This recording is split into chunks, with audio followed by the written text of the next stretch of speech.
নির্জন সংবর্ধনা পরিষদ আয়োজিত সালাতু ওয়াসসালামু আলা আবদিহি ওয়া রাসূলিহি। সম্মানিত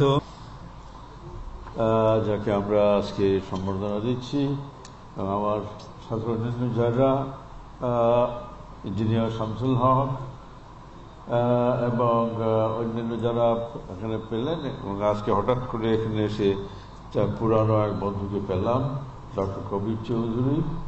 নদবাসীর ভালোবাসা আমার জন্য থাকে এবং আল্লাহর কিছু মনোজাত করেন যে তাহলে সেটাই আমার জীবনের প্রাপ্য বলে আমি মনে করব। আমি বিশ্বাস করি, মনে প্রাণে বিশ্বাস করি যে শিক্ষা ছাড়া একটি জাতির উন্নতি নয়।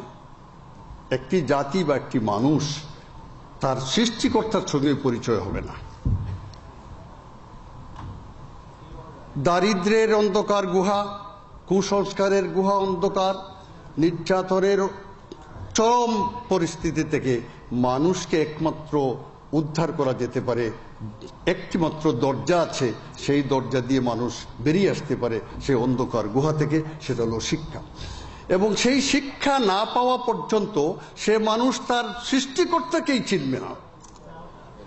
তার বাবুদকে, তার সৃষ্টিকর্তাকে চিনতে হলেও তার আনন্দিত যে আজ আমরা আপনাদেরকে কষ্ট দিয়ে হলেও আমাদের অনুষ্ঠান সার্থক করতে পেরেছি।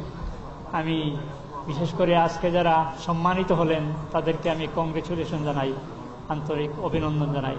সুদূর জকিগঞ্জ থেকে যারা আসছেন ধৈর্য সহকারে সবাইকে আমি মুবারকবাদ জানাই, আমি ধন্যবাদ জানাই আপনাদের এই ধৈর্য সহকারে এতক্ষণ অবস্থান করার জন্য। আমি বিশেষ করে আজকের এই গুণীজন সংবর্ধনা সভার ব্যাপারে আমি জানি আমাদের ভুল ত্রুটি হয়েছে।